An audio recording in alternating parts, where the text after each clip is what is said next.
PCC అధ్యక్షునిగా మహేష్ కుమార్ గౌడ్ను తీసేసి జగ్గారెడ్డిని చేయాలని కోమరెడ్డి వెంకరెడ్డి చేసిన వ్యాఖ్యలపై బీసీ సంఘాలు అయితే మండిపడుతున్నారు. మనతో మాట్లాడడానికి బీసీ సంఘం నేతలు ఉన్నారు. అని చెప్పండి, కోమరెడ్డి వెంకరెడ్డి వ్యాఖ్యలను ఎట్లా ఏ విధంగా చూస్తారు? నేను కుందారం గణేశాచారి, బీసీ కుల సంఘాల జేఏసీ చైర్మన్, తెలంగాణ రాష్ట్రం. సార్, నిన్న మాట్లాడింది కోమరెడ్డి వెంకటరెడ్డి మరి పిసిసి ప్రెసిడెంట్గా ఉన్న మహేష్ కుమార్ గౌడ్ని పక్కకు పెట్టి జగ్గారెడ్డికి ఇవ్వాలని మాట్లాడడం జరిగిందండి. అది చాలా దారుణం. మేము 60% ఉన్నామండి రాష్ట్ర జనాభాలో. 60% ఉన్న మాకు ఈ 79 సంవత్సరాల నుంచి అడుగడుగున అన్యాయం జరుగుతుంది. మేము గవర్నమెంట్ ఏర్పడే ముందు రాహుల్ గాంధీ కలిశామండి. తెలంగాణలో గవర్నమెంట్ ఏర్పడితే బీసీలకు సముచితమైన స్థానం కల్పిస్తాం, 42% స్థానిక సంస్థ రిజర్వేషన్ ఇస్తాము, పిసిసి ప్రెసిడెంట్ కూడా మరి బీసీలకు ఇస్తామని రాహుల్ గాంధీ గారు చెప్పారు. ఆ చెప్పి తూచా తప్పకుండా మేము కూడా గవర్నమెంట్ రానికి మేము పనిచేశాం. వచ్చింది మహేష్ కుమార్ గౌడ్ పెట్టారు, అతను ఉండాలి. మాకు ఇంకా కొన్ని మంత్రి పదవులు బీసీలకు కావాలి. మేము ఒక పక్క పోరాటం చేస్తుంటే మరి ఆయన పిసిసి ప్రెసిడెంట్ జగ్గారెడ్డిని పెట్టాలి అని అనడం దారుణం. ఇవాళ బీసీ సంఘాలు మొత్తం రాష్ట్ర లెవెల్లో అగ్గి మీద మరి అగ్గి గుడిలా మరి అగ్ని గుండంలా ఏర్పడి మరి అందరూ నిరసన ప్రకటిస్తున్నారు. మరి ఈ విధంగా చేసి రెడ్డి మరి తక్షణమే మరి కోమరెడ్డి వెంకటరెడ్డిని బర్తరఫ్ చేయాలని చెప్పి అన్ని బీసీ సంఘాల తరఫున మేము చెప్తున్నామండి. ఎందుకంటే ఒక బీసీని ముట్టుకుంటే మేము ఊరుకునేది లేదు. యావత్ 60% మంది బీసీలు ఉన్నాం.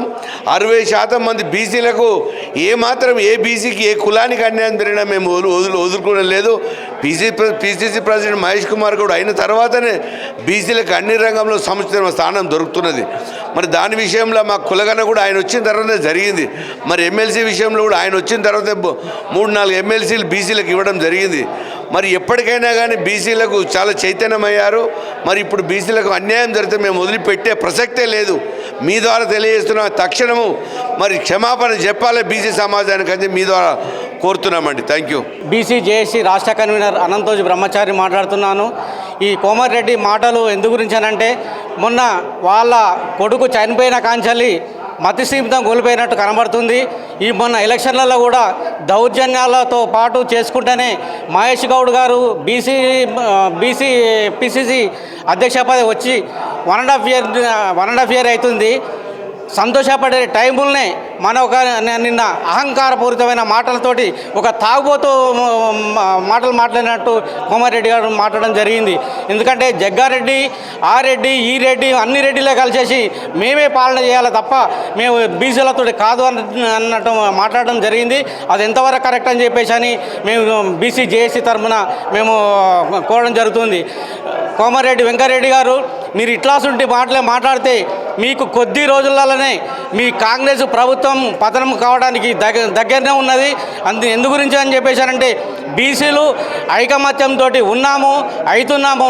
త్వరలో ఈ రోజు నుంచి మీ పతనం స్టార్ట్ కావడానికి బీసీల మందరం కలిసేసి పెద్ద ఎత్తున కంకణం కట్టుకొని నీ పతనానికి అడ్డుకట్ట వేయాల్సి వస్తుందని చెప్పేసి అని మేము కోరడం జరుగుతుంది.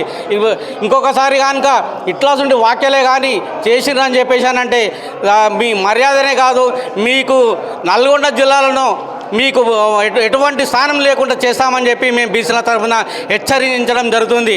జై బీసీ, జై జై బీసీ.